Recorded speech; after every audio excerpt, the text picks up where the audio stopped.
Olá pessoal, tudo bem? Eu sou o Guilherme Massa, cofundador da Liga Ventures e hoje estamos aqui para falar sobre inovação nas grandes empresas com um super convidado. É um prazer ter aqui o Marco Cirelli, que é o CIO da Porto Seguro, para justamente contar tudo que a Porto Seguro tem feito de transformação no mercado de seguros e também de vários outros segmentos. Cirelli, conta um pouquinho da tua trajetória para a gente, bem-vindo. Muito obrigado pelo convite, Guilherme. É um prazer estar aqui. A Liga é um parceiro de longa data da Porto Seguro. Bom, atualmente estou como CIO da Porto Seguro, né, que agora é Porto, né? Acabamos de fazer uma mudança no posicionamento da marca, então agora assumimos o nosso apelido de Porto.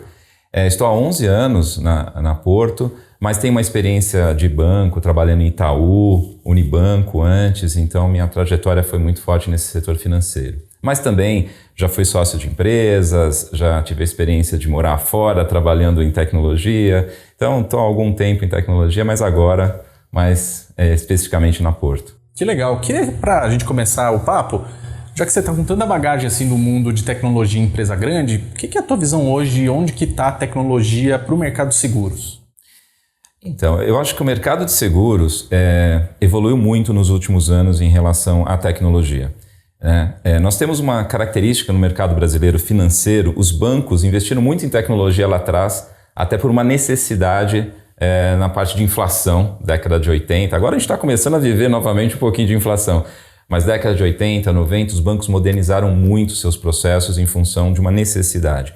Seguros não. Seguros sempre teve uma relação com os corretores muito forte, um canal de venda até hoje muito presente nos produtos de seguros. E, portanto, a tecnologia nunca foi fator muito primordial para as seguradoras. Mas isso vem mudando nos últimos anos e, particularmente na Porto, a gente investiu muito em adoção de novas tecnologias, transformação de legados. Então, eu acho que a inovação passou a ser agora um critério fundamental de diferenciação de qualquer empresa de seguros, né? Principalmente na Porto, que não é só uma seguradora, né? Então, a Porto já tem produtos financeiros como cartão, investimentos, consórcios, serviços, e a tecnologia é a que é capaz de conectar esses produtos, trazer mais conveniência efetivamente para o cliente no que ela pode ofertar e começar a estabelecer os seus canais de atendimento ou de vendas, que são os canais que são os mais escolhidos agora pelos clientes, que são os canais tecnológicos, né? O WhatsApp, a gente percebe que o cliente com a pandemia se adequou, né, e se familiarizou com esses canais, que não era algo tão comum. Então isso agora, para seguros, se tornou algo absolutamente vital. Que legal. Você acabou citando várias coisas que eu queria aprofundar aqui na nossa conversa hoje. Primeiro que Porto Seguro acabou virando meio ecossistema de vários tipos de soluções, né? Para você como CIO, como dar conta de acompanhar tantos mercados diferentes? Estamos falando de produto financeiro, estamos falando de seguros, daí a seguro em vários ramos, estamos falando de plano de saúde. Não bate um frio na barriga de ter que olhar tanta coisa ao mesmo tempo? Dá, e eu já te respondo, a gente não dá conta de olhar tudo ao mesmo tempo. E por isso que a gente precisa de alguns parceiros, né, para nos ajudar a conectar com esse mundo de inovação, com esse mundo de tecnologia que é tão dinâmico. Eu acho que o que a gente precisa, na realidade, é não ter a pretensão de dominar tudo ao mesmo tempo, mas ter um plano e uma estratégia, uma priorização do que você precisa abordar. Este é o modelo que a gente tem perseguido. Então, buscar inovações que sejam impactantes de forma transversal, tanto em arquitetura ou novas plataformas de cloud, segurança da informação, tudo que pode ser transversalmente utilizado. E aí você vai, obviamente, aprofundando o que é específico de alguma tecnologia. Então, por exemplo, estamos lançando alguma coisa nova em termos de telemetria para automóvel. Ok, vamos aprofundar, fazer um drill down neste tema, e aí a gente pode conectar com outras empresas, parceiros, startups, enfim. E esse tem sido um processo que tem funcionado bem. É onde a Oxigênio nos ajuda bastante na aceleração de startups e conexão com esse universo. Que legal. Mas assim, não damos conta disso, o sentimento é sempre estar devendo. Faz um balanço pra gente, assim, da Oxigênio na tua visão de como tem sido e o estágio que está hoje. Legal. Bom, Oxigênio nos dá muito orgulho, né? Porque a Oxigênio eu acho que foi uma das primeiras aceleradoras do mercado e que nós tínhamos como objetivo não ser algo simplesmente para mostrar que estamos fazendo. A gente queria realmente mexer mexer nas peças internas, né? Então, um dos principais objetivos no Oxigênio, quando nós criamos, era poder ser um acelerador da nossa cultura de inovação. Não só em tecnologia, não só com a equipe de TI, mas com todos os executivos. Então, a gente já nasceu querendo envolver a empresa inteira em todos os aspectos de inovação. Você acha que acelerou? Eu acho que sim. Eu acho que sim. Eu acho que esse foi uma das coisas que a gente percebe, é notável, a gente nota no dia a dia, na interação atual que os executivos têm com as startups.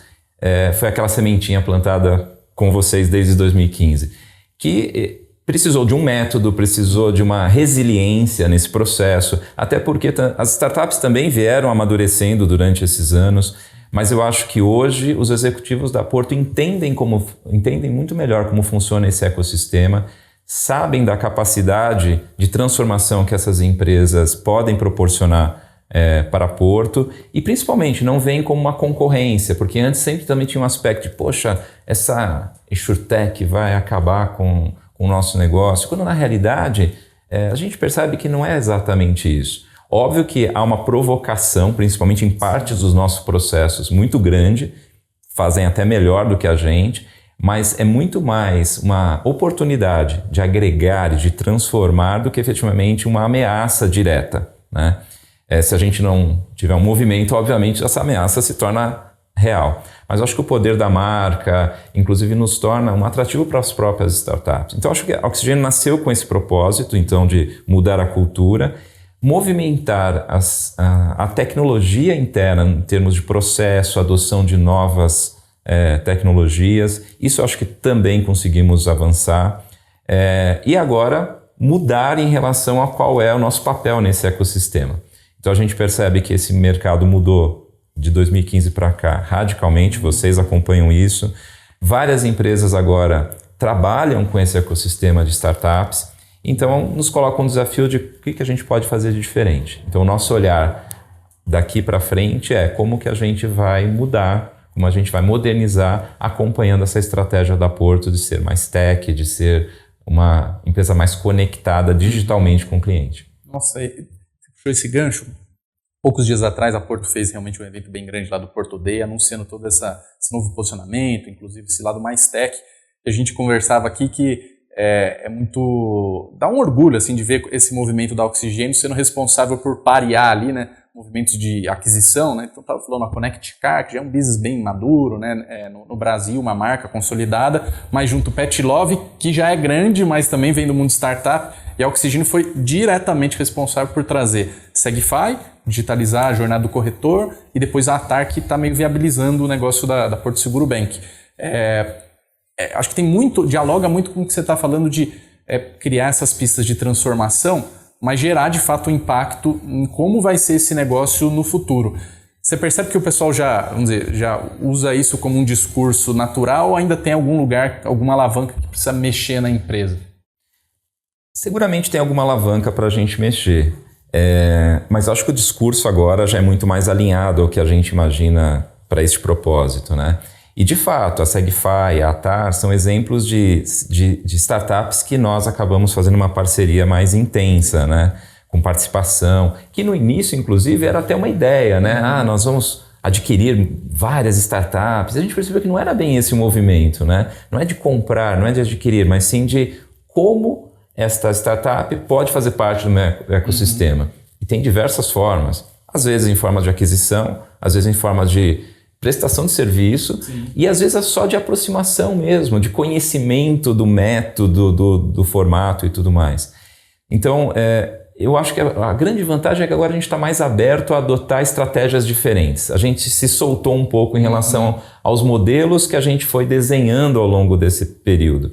No início, nós tínhamos uma participação nas startups, né? A nossa aceleração trazia um investimento. Hoje em dia, as startups não têm mais esse desejo. Não é por esse motivo que eles se aproximam da Porto. Eles querem muito mais uma relação de negócio, um canal novo, um aprendizado de um novo business que às vezes a startup não está conectada, do que o investimento em si. Hoje você tem várias formas de investimento. Não que a Porto não faça isso. Inclusive, a gente tem feito isso com mais frequência, a gente está aberto a isso, o nosso olhar é é importante em relação a esse ponto, mas não se tornou o único fator, né? Então, eu acho que esse talvez seja uma alavanca que a gente está ajustando. Em que dimensão a gente tem que ir pelas verticais que nós temos agora, as estratégias vão ser diferentes. Então, você falou da Porto Seguro Banking, ali nós temos a conta digital, que a TAR está nos apoiando, e tem muito crescimento para ser feito. Seguramente ali vai ser uma estratégia mais arrojada, um pouco mais acelerada em termos de inovação. Talvez uma vertical de seguro também tenha inovação, mas não na linha do Porto Banking. É numa linha de como que a gente muda o negócio, como que a gente transforma a comercialização, a relação com o corretor, que sempre vai estar presente no nosso processo, mas acompanhar e principalmente ditar um pouco essa transformação de mercado. Acho que esse é um pouco o nosso propósito. Que legal. Você puxou também um outro gancho que a gente está vivendo agora juntos a seleção da 12ª turma, né, da Porto, cara. Isso é impressionante, né? Porque eu falo com muita gente no mercado, tá começando ainda a jornada, a hora que fala da Porto Seguro, eles... Não, mas o Oxigênio já está lá na frente, vamos dizer, 12ª turma e eu ainda pensando se eu vou fazer. Mas você contou bastante a empresa hoje já está mais solta para trabalhar junto com essas startups e está flexível para trabalhar em vários modelos. Mas a gente ainda vê em alguns momentos algumas dúvidas de isso pode ser só um fornecedor. O que você, Cirelli, que vê de melhores práticas? Assim, o que a empresa deve levar em conta, ou outras empresas que estão começando devem levar em conta na hora de... Como que eu abordo a startup? Ela pode virar um fornecedor também? Sim. Essa é uma ótima pergunta, Guilherme, porque assim, aliás, várias pessoas me fazem essa pergunta quando vão conhecer o Oxigênio. Né? Poxa, estou começando, que cuidados eu devo ter? Primeiro é não achar que a startup é um fornecedor convencional. Porque eles não estão preparados para isso, eles não têm uma estrutura e não é esse o propósito. E internamente, também se preparar para isso, porque quando você começa a achar que a startup é um fornecedor, poxa, a sua área jurídica vai querer um contrato com as mesmas garantias que um fornecedor convencional deve proporcionar, a velocidade de entrega da mesma qualidade, não é assim. Então tem um aspecto inicial que é preparar as suas estruturas internas para esta relação. E aí eu estou falando de espaço, eu estou falando de jurídico, relações comerciais e o mindset dos executivos e áreas que vão interagir. Eu acho que é necessário fazer essa preparação. É um embarque de uma estrutura muito nova, muito de um pensamento diferente. Se você não se preparar, você vai repelir, né? E não vai funcionar, porque não é assim que a coisa deve tracionar. Outro aspecto importante é você também estar antenado para as mudanças que vão acontecendo nesta relação com as startups, que é algo que, quando você espera um fornecedor, você não está esperando essas mudanças constantes. Você já está buscando bem claramente a eficiência, a resolução daquele problema. Acho que a grande experiência se relacione com o empreendedor de uma startup com a mente muito aberta. A gente vê o pivotar, né, de algumas ideias, nasce com uma proposta e depois vira algo totalmente diferente. E isso é o rico dessa relação, né? Então, acho que o cuidado é não estar fechado a um desafio único exclusivamente. Então, poxa, você tem que estar olhando uma startup de, por exemplo, inteligência artificial para resolver um problema sinistro, por exemplo, do automóvel. Esse pode ser o seu gancho inicial, mas principalmente quem é de TI, quem está nesse papel de facilitar a adoção disso, percebeu o seguinte: às vezes aqui não vai funcionar. Não porque a tecnologia não é boa ou porque o empreendedor, a startup não é competente, mas porque às vezes a maturidade daquela área não está adequada, mas pode funcionar para um outro desafio que aquela tecnologia é suficiente e a startup tem essa flexibilidade de se adequar. Então esse eu acho que é um grande cuidado que tem que se ter, de não falar, olha, então essa startup não resolve esse problema, tira ela. Às vezes você está jogando fora um relacionamento com empreendedores extremamente talentosos. E aí você não vai conseguir fomentar isso. Então, acho que são aspectos desse tipo, né? E, obviamente, na Porto a gente tentou criar algumas esteiras específicas. E aí eu estou falando da parte mais burocrática mesmo, né? De relação contratual, pagamentos, coisas dessa natureza. Cadastros e tudo mais. Acho que isso são coisas que, de novo, não repelem a relação com a startup, que também querem essa agilidade, esperam um pouquinho dessa agilidade da Porto Seguro. Como mudança de cultura, é muito nítido que os empreendedores já olham para as empresas com uma sensação de como que isso aqui de fato está sendo transformado e não só de abrir uma janela comercial. Você falou, para a gente encaminhar aqui para a reta final, acho que queria puxar 2 ganchos. Um é que você falou de novas tecnologias, né, que a Oxigênio acaba permitindo isso. O que de novas tecnologias que está te empolgando, que você fala, isso aqui é muito legal e eu estou curioso de ver como impacta o negócio em que eu estou envolvido hoje? Olha, tem várias tecnologias. Aliás, nesse 12º pitch, eu estou participando intensivamente ali dos pitches das startups e é muito legal ver como isso já tá muito difundido. Eu diria que as que mais estão me empolgando atualmente são os temas associados à inteligência artificial, né, com o uso intensivo de dados. Eu acho que aqui nós temos ainda uma grande possibilidade de criação, de inovação, e não particularmente por conta da tecnologia, mas por conta da capacidade de criar em cima da própria tecnologia, né? Então, inteligência artificial, a parte de conectividade com 5G é algo que a gente tem trabalhado bastante com alguns fóruns, já com alguns parceiros tradicionais, vendo onde isso pode ser utilizado na criação de novos produtos. E toda a parte também associada à parte de pessoas. Então tem muita tecnologia associada à facilidade para colaborador, acessibilidade. Então tem muita tecnologia que simplifica a vida, desde acessos ao prédio, monitoramento, coisa que torna o processo mais fluido. Então essas tecnologias também têm sido bastante interessante da gente estudar na Porto. Para a gente fechar, Cirelli, poderia ficar horas aqui, papo ótimo aqui. Papo muito bom. E acho que você é uma referência aqui no Brasil como executivo que abraça esse tema da inovação e consegue, com uma leveza, assim, né, desenvolver isso dentro da empresa. Eu queria que você trouxesse esse olhar meio do Cirelli, assim. O que você acha que, dentro do que você acha que é um ponto forte do teu perfil, que te ajuda a ser esse estandarte de inovação dentro da Porto hoje? Sim, Guilherme, não sei se eu me considero esse estandarte de inovação. Eu acho que eu tenho uma questão de curiosidade. Eu acho que a gente não pode perder a curiosidade. Eu sempre fui uma pessoa muito curiosa desde que eu comecei em tecnologia. Então, assim, eu comecei muito cedo, né? Fazendo ali minha programação de Basic e tudo mais, mas eu sempre tive muita curiosidade de entender como aquilo ia impactar efetivamente o negócio. E minha curiosidade não era só de TI, era conhecer o negócio. Então, assim, eu fui estudar algo. Lá atrás, quando eu trabalhei em algumas empresas, eu não conhecia nada sobre aquele negócio do business. Então, eu fui estudar aquele negócio. Então, acho que essa curiosidade sempre foi... E aí você conecta com a tecnologia, que você fala, olha, entendendo um pouco melhor esse negócio e sabendo que essa tecnologia existe, como é que eu junto isso? Como é que isso pode se tornar algo novo? Acho que esse é o grande... acho que é o grande ponto que torna as pessoas um pouco viciadas em inovação, acho que é a curiosidade. E um segundo ponto, talvez, que eu poderia acrescentar aqui, eu acho que é a comunicação. Acho que eu vejo muitas pessoas extremamente inovadoras, mas não conseguem passar adiante a ideia, né, do que ele está pensando, afinal. E não que ele precise ter certeza absoluta daquilo, mas acho que é engajamento. E quando a gente fala hoje de inovação, tudo se faz em parcerias, em conjunto.